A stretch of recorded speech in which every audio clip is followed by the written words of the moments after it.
sempre apresentando pessoas de conteúdo, pessoas com boas histórias para contar, para compartilhar. E o meu convidado de hoje, ele é professor e CEO da Omori Vestibulares. Eu falo dele, Marco Belan. Marcos, seja muito bem-vindo. Satisfação tê-lo aqui. Obrigado, Fábio. É um prazer enorme estar aqui na Eco TV. Eu fico muito feliz de estar aqui.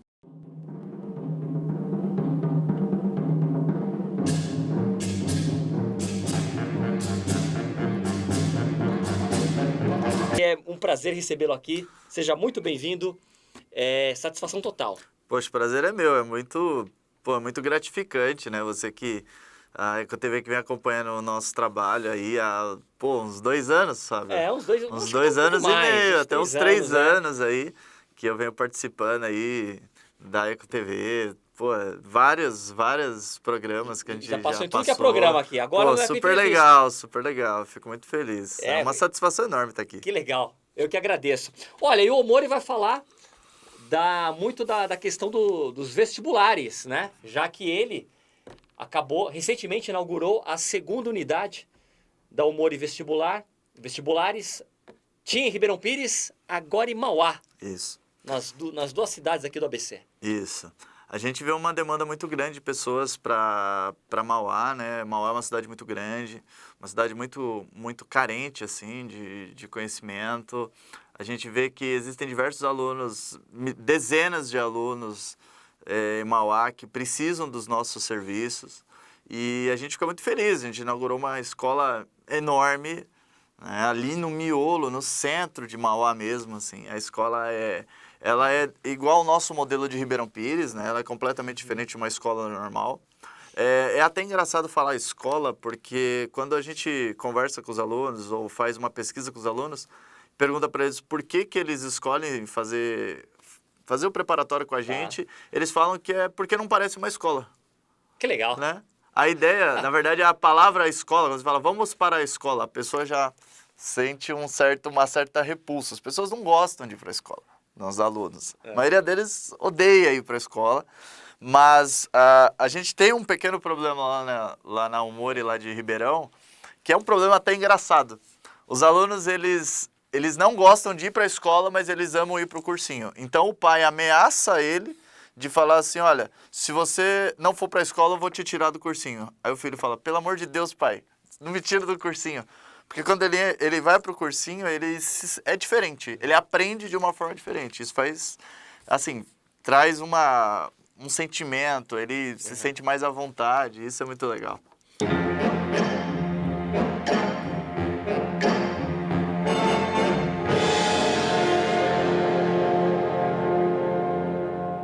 Em Pires nós temos o cursinho preparatório, nós só somos só preparatórios, certo, né? Preparatórios para vestibular, que seria Enem, Fuvest, Unicamp, os vestibulares, e os vestibulinhos, que seriam ETEC, Senai e Termomecânica. São 2 linhas, né? São 2 linhas de serviço. Além disso, tem serviços complementares, como as oficinas de redação, vários outros tipos de... legal. Outros tipos de serviços. Que bacana. Dá tempo ainda? Uma pergunta clássica. Com certeza muitas pessoas te perguntam no dia a dia. Dá tempo? Julho já foi embora, né? Hoje é dia 20. Estamos gravando aqui dia 23, 24 de julho. Dá tempo ainda? Dá. Quem pretende prestar vestibular, Enem? Dá sim. Na verdade, assim, nós estamos entrando agora no nosso SEMI, que seria o intensivaço, né, desse final de ano agora, que começa agora em agosto, vai até a data do Enem, ou vai até a data da ETEC, enfim. E nesse intensivo a gente vai passar mais execução de exercícios e exatamente o que vai cair. Assim, a gente trabalha muito sobre aquela porcentagem de exercícios que a gente tem certeza, aqueles conteúdos que a gente tem certeza que todo o Enem cai. Então, assim, se você conseguir... O Enem ele é uma prova onde ele tem uma metodologia de pontuação um pouco diferente, né? Ele tem alguns exercícios de nível de dificuldade fácil e tem uns exercícios de dificuldade difícil, né? Você tem mais pontos se você acerta aqueles que são considerados fáceis, certo? Ou seja, se você for lá e fizer todos os exercícios de nível de dificuldade fácil e for bem na redação, você garante uma bolsa em alguma faculdade, seja ela federal, seja ela privada, com 100% de desconto, como vários outros alunos nossos conseguiram. Então, assim, se você entrar agora no curso, né, no nosso preparatório, estudar e seguir as nossas regras, né, o curso ele não é apenas um preparatório para vestibular, né, a gente não é só aulas, conteúdos e apostila. A nossa apostila, ela é um formato de desenho, de caderno de desenho, ela é um mind map, né, ela não é uma apostila cheia de conteúdo, frases, texto, não, ela é um mind map. A gente tem aula de meditação e yoga, a gente tem um terapeuta só da escola, a gente trabalha com constelação familiar, tem reiki, tem leitura dinâmica, memorização, técnica de estudo. Que legal. No final tem estatística de chute de prova. Tem, assim, ou seja, a gente trabalha num âmbito maior do que a maioria dos outros preparatórios. Ô, Marco, deixa eu ver se eu entendi, então, até para ilustrar aqui para o nosso telespectador. Então, quem decidir fazer uma prova quem decidir, quem deseja, né, começar agora, neste momento, se preparar, vocês apresentam um roteiro mais Enxuto. Isso. pensando. Então, eu acredito que vocês têm um levantamento das perguntas mais frequentes, Sim. por exemplo, biologia. Toda a prova de biologia, todo ano o Enem pergunta sobre plantas. Sim. Geografia pergunta sobre população. Sim. Vocês têm esse levantamento? Sim, Vocês sim. têm os principais assuntos de cada disciplina. Em cima disso, vocês fazem esse intensivão, é isso? Isso mesmo. A gente analisa pelo menos 10 anos do Enem, apesar de que... As 10 últimas provas. Isso, as 10 O que mais últimas caiu. provas, o que mais caiu. A gente tem uma projeção, gráficos, onde a gente coloca para os alunos. Por exemplo, biologia cai muito ecologia, história cai muito história do Brasil, tanto que história do Brasil é uma das linhas que a gente segue no cursinho, porque a gente sabe que cai, né? Matemática, você tem que saber progressão aritmética, progressão geométrica para você fazer a prova do Enem, porque vai estar lá. Certeza. Então a gente sabe o que vai cair. E se você acerta, se você sabendo o que vai cair, se você se prepara para aquilo, você garante aí pelo menos uns 60% da prova.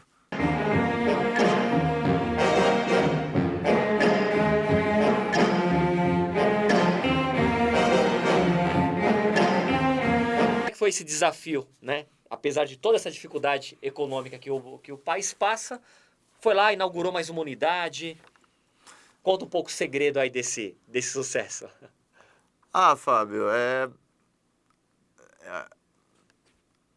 a gente está há 2 anos e meio, né, no mercado. E quando você fala em crise, muita gente fala em crise. E eu não acredito em crise, né? Toda crise é uma oportunidade. Por exemplo, você tem aí você tem pais perdendo o emprego, beleza? Famílias que já diminuíram a sua renda, ok. Muitas escolas particulares, os pais tiveram que tirar os filhos porque não estavam aguentando pagar R$1.000, R$2.000 de mensalidade, certo? Nesse segmento, ele abre margem para um outro tipo de negócio, que é o nosso preparatório para a ETEC. A ETEC é uma das melhores escolas, né, que tem o ETIM, que é o médio mais o técnico, onde ele tem um ensino de qualidade igual ou superior à escola particular, só que ele não paga, certo? Então, assim, isso é uma das oportunidades para aquele pai que não tem uma condição financeira de pagar uma escola particular para o filho. E ele põe o filho num preparatório, que é 1/3, 1/4, 1/5 do valor de uma escola particular. Verdade. E ele faz um preparatório e ele passa a gente tem mais de 87% de aprovação. E ele passa em uma escola técnica para fazer o médio mais o técnico. Mas assim, falando do ponto de vista de empreendedorismo, assim, como eu falei, eu não acredito muito em crise. Eu acho que aquele empresário que fica pensando na crise, ele quebra. Porque, por exemplo, às vezes algum segmento você está trabalhando está difícil. Beleza, está difícil esse segmento, mas tem algum outro segmento que está melhor. Então, assim, cabe muito da mentalidade da pessoa, do empresário, de conseguir olhar para o futuro, fazer uma projeção, olhar para frente e dizer, olha, aqui não está indo bem. Então, aqui não está indo, mas tem outro segmento que está indo bem. Então, a gente tem que ter esse tipo de visão, né? Por exemplo, empreender no nosso país é muito difícil. Não dá para dizer que é fácil, porque a gente sabe que o empresário nesse país ele é um pouco massacrado, né? Então, mas de uma forma ou outra, o Brasil é um país de oportunidades, porque muitas pessoas falam de governo precisa gerar emprego, mas o governo não gera emprego. Quem gera emprego é o empresário. E só vai gerar emprego se tiverem mais empresários. Então, para a situação econômica do nosso país melhorar, é preciso que tenham mais empresários. É preciso que mais pessoas empreendam. E não grandes empresários, mas aquele empresário que contrata 1, contrata 2, contrata 3. Hoje a gente tem 24 professores, mais 5 administrativos. A gente começou comigo. E a gente vem crescendo nesse panorama e a gente vai conseguindo empregar as pessoas. E isso é bacana, entendeu? Então, assim, eu sempre falo isso para os meus alunos quando eu dou algum treinamento de empreendedorismo, que eu sempre falo assim, olha, você quer empreender? Empreenda. Saiba analisar o mercado. Professor, mas, sei lá, tá em queda esse segmento. Então, não vai para esse segmento, vai para outro. Eu sempre falo de criar um segmento. Empreender é criar alguma coisa que não exista. Mas criar uma coisa que não exista não significa você criar algo especificamente novo. Significa você, às vezes, olhar duas coisas que não fazem sentido separadas, mas quando juntas fazem toda a diferença. Por exemplo, hoje, eu explico isso para as pessoas, que a escola que a gente criou, ela é completamente diferente. Ela é 360, tem lousa nas paredes, as mesas são redondas, ela é ativa, o aluno vai na lousa, escreve. Tipo, é muito diferente, não parece uma escola, é muito diferente. E é difícil alguém acompanhar esse segmento, ou acompanhar isso, porque você teria que destruir tudo que você já construiu. Imagina, você é uma escola altamente consolidada, com todo o seu material, com tudo. Já tem estrutura lá. Toda essa estrutura. Para você conseguir me acompanhar no mercado, você teria que destruir tudo que você já fez até hoje e começar do zero. E aí eu pergunto, quem está disposto a fazer isso? Quem? Levanta a mão.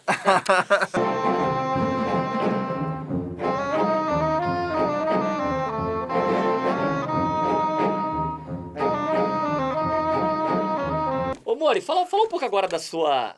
Até chamei aqui pelo sobrenome.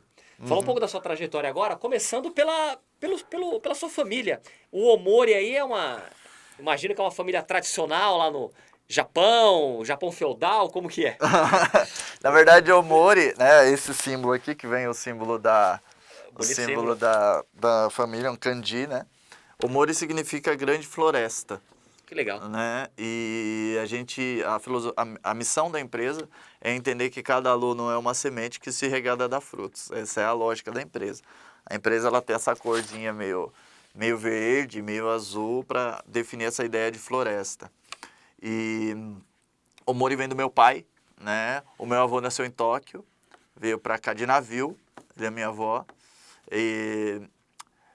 E eu conheci o meu pai aos 26 anos de idade, né? Eu não tive contato com ele por questões familiares até os meus 26 anos. E a partir dos 26 anos a gente nos conheceu, começou a criar um vínculo e tudo mais.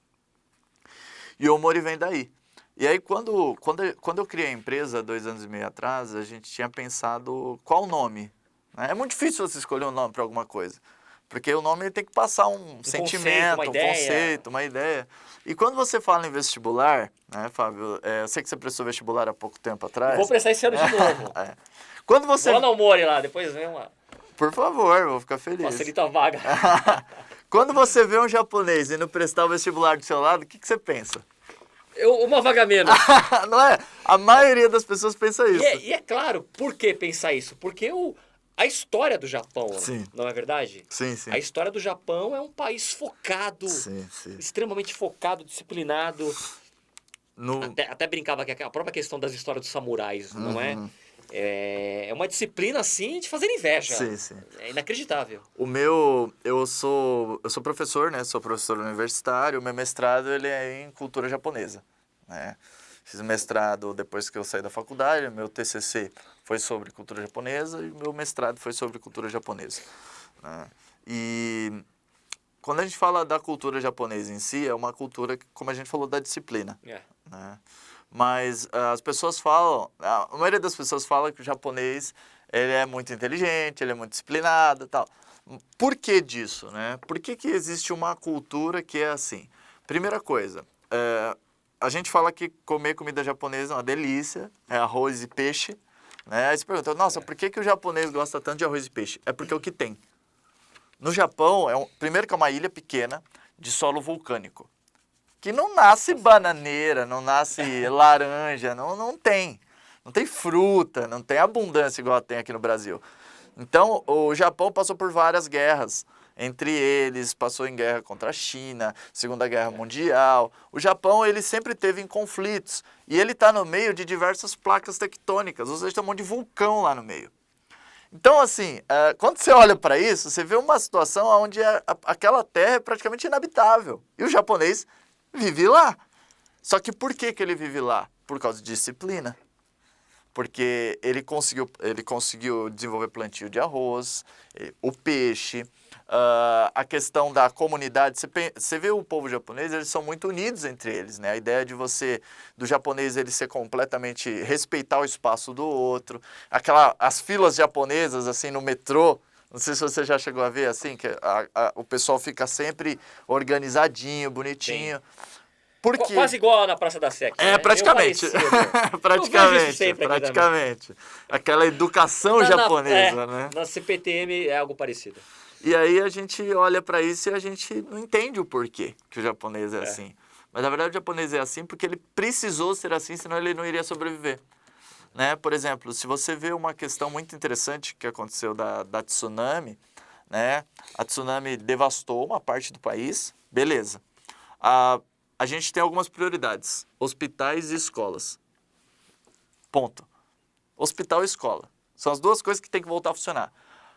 As reuniões são onde os nossos filhos vão estudar, porque não para o calendário escolar japonês. Independentemente, pode o Godzilla invadir Tóquio que a escola vai ser seguida.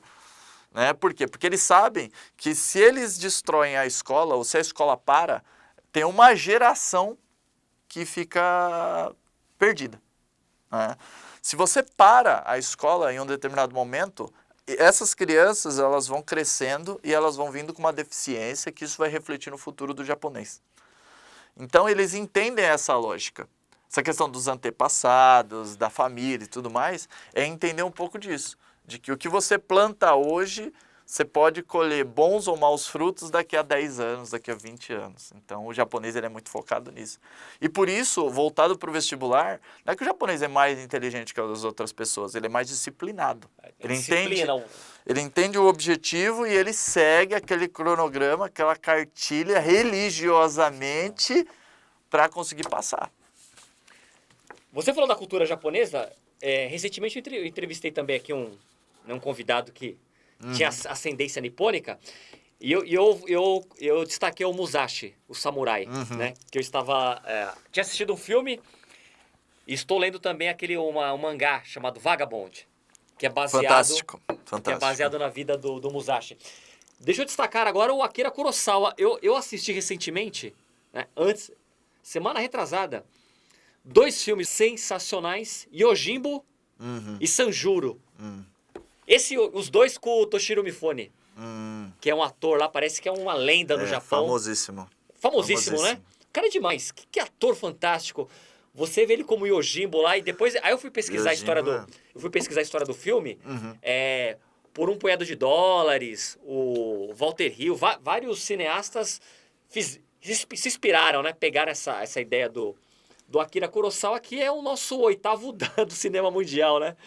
É fantástico. A cultura japonesa é fascinante.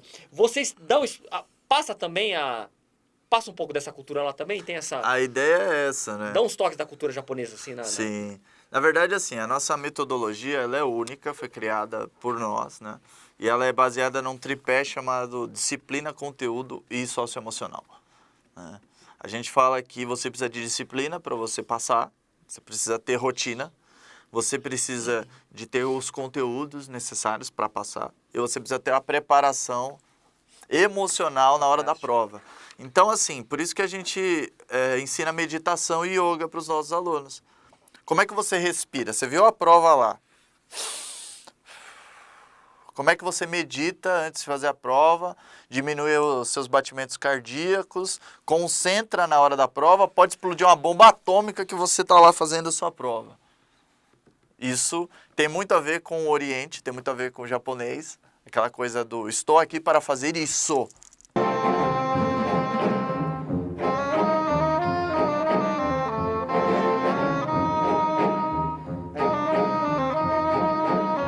E era tipo uma sexta-feira, tinha um carro de som lá perto da unidade, um barulho, bem, o Tigrão lá, um funk. E o pessoal meio disperso. Sabe o que o professor falou? Ele falou assim, esse barulho está atrapalhando vocês? Esse barulho está incomodando? Pra mim, não. Não está tirando minha atenção. Vai tirar de vocês? Aí o pessoal ficou meio assim. É mais ou menos isso, né? É aquela concentração, mesmo num cenário adverso, emocionalmente falando, geograficamente falando, é você buscar este foco em detalhes como a respiração para você ter aí ter um alcance naquilo que você deseja, naquilo que você sonha. É um bom desempenho. Fantástico, né? E aí você vê, quantos alunos aí se matam de estudar. Por exemplo, eu conheci gente que faz 3 anos, 4, 5 anos de cursinho. Depois do segundo ano de cursinho, não existe nada que você já não tenha visto. Não tem nada. Você concorda comigo? Verdade. Você se prepara durante um ano com todos os conteúdos que vai cair no vestibular. Se você faz 2 anos, você fez o mesmo ano 2 vezes. Se você faz 3, Reforçou bem. 4, gente, não faz sentido. A partir do segundo ano, é uma questão emocional. Plenamente emocional. Você já pegou muitos alunos assim, que já tiveram várias passagens, se prepararam... Tem aluno que preparou vários anos? Se preparou vários anos. Chega na hora da prova, um dia antes ele não dorme, ele tem diarreia, passa mal, ele fica nervoso, na hora da prova desmaia. Não tem controle emocional para fazer a prova. Por quê? Primeiro porque ele se preparou igual louco, estudou, ficou sem dormir, se matou de estudar. Ele pensou que estudar é colocar tudo dentro da cabeça, se fechar dentro do quarto e se matar de estudar. Mas não é isso. Você tem que ter o seu horário para estudo, você tem que ter o seu horário para se divertir, você tem que ter o seu horário para fazer uma atividade física que ajuda isso no estudo. Você tem que ter... Enfim, não é só a questão do estudo, isso é uma parte. Então, o nosso aluno, ele vai para a prova calmo. A nossa ideia é essa, ele vai para a prova tranquilo e aí o desempenho dele é maior. Muito maior do que aquele cara que ficou se matando a vida inteira para estudar. Porque esse cara que estudou demais, ele sente uma responsabilidade gigantesca na hora de fazer a prova. Porque ele fala, eu fiquei esse ano inteiro sem dormir, sem comer, sem namorar, sem me divertir, sem fazer absolutamente nada para fazer essa prova. Eu tenho que ir bem. Esse sentimento de eu tenho que ir bem, ele mata a sua prova. Fica muito pesado. Fica. E aí ele vai mal. Aí vê aquela pergunta matemática lá, ele esquece tudo. E ele olha e fala, eu já fiz esse exercício 50 vezes e agora na hora eu não sei. E aí você imagina como o cara se sente de olhar aquela questão que ele fez 50 vezes e naquela hora que ele precisa responder aquilo, ele não consegue acessar na memória dele a resposta daquele exercício. Por exemplo, nós temos um preparatório para medicina lá em Ribeirão Pires, é um pré-med. Focado em medicina. Focado em medicina, que ele não tem professor. Como que é? Ele não tem professor. Mas qual que é a metodologia? Eu vou te explicar. O nosso preparatório da medicina ele não é cobrado, né? É uma coisa do curso, para quem quer passar em faculdades federais. Você é convidado a participar. Você não é porque eu quero participar, não. Você é convidado.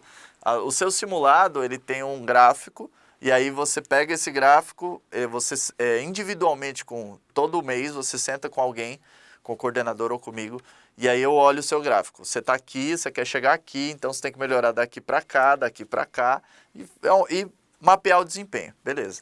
Se você tem uma nota X, acima de X, você pode participar do pré-med, do preparatório para medicina. E como é que funciona? Toda semana você recebe um envelope com tipo uma carta, onde você tem alguns exercícios de segunda fase da FUVEST, da USP, alguns exercícios pesados. E aí você tem que se preparar para você ensinar aqueles exercícios para as outras pessoas. Aí, no sábado, Interessante. no sábado vem os alunos com os exercícios para explicar para os outros alunos como que se resolve aquele exercício, como é que se faz aquele exercício, como é que é aquele conteúdo. Porque dentro da pirâmide da aprendizagem, você tem 95% de absorção de quem ensina. Se você ensina, você aprende mais do que quem ouve. E quando você fala de preparatórios para medicina, preparatórios assim mais pesados, o cara é uma questão dissertativa que ele vai ter na prova da segunda fase da USP. E ele vai ter que explicar para um avaliador que ele sabe fazer aquele exercício. Mas como é que você vai explicar para alguém se você nunca explicou nada para ninguém? Então a gente tem esse pré-med que os alunos gostam e é um seminário. É um sistema de seminário e os próprios alunos que vão resolvendo os exercícios, eles se matam a semana para resolver os exercícios e no sábado eles vêm explicar para os outros alunos. Se você perguntar para qualquer aluno o que ele explicou no seminário passado, ele vai saber te responder, porque ele se preparou para explicar, não para ele.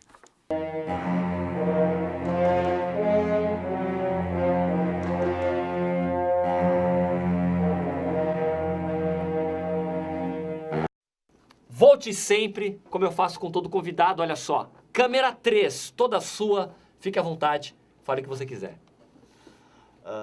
Primeiramente, obrigado à EcoTV, obrigado ao Fábio pela oportunidade de falar um pouquinho sobre educação, falar um pouquinho sobre o vestibular. E eu quero deixar um convite aqui à região de Mauá, todas as pessoas que moram aí na região, que estão se preparando para o vestibular, que têm vontade de entrar em uma faculdade federal, uma faculdade privada ou não pagar uma universidade. Ali na rua Rui Barbosa 60, a Umori Vestibular está lá esperando você. A gente está com provas de bolsas abertas, então assim, vá lá, se inscreva, a prova não é cobrado nada, você só vai, mede os seus conhecimentos, você pode ganhar até 100% de bolsa. E uma coisa que nós falamos na Umori Vestibulares é que tudo é possível, né? Se você tem persistência, se você tem vontade, você consegue chegar e alcançar os seus objetivos. Acredita, porque o Enem está chegando e ainda dá tempo de você se preparar. Corre lá, Rua Rui Barbosa 60, lá na Umori, corre lá que você vai descobrir um caminho de como alcançar aquela vaga que você sonha. Valeu, obrigado. Obrigado, Fábio. Eu que agradeço. Obrigado. Quase aquele o caminho da espada do samurai, né? Basicamente Infalível. Não tem como dar errado. Obrigado, Fábio. Obrigado, Marco. Obrigado. Valeu.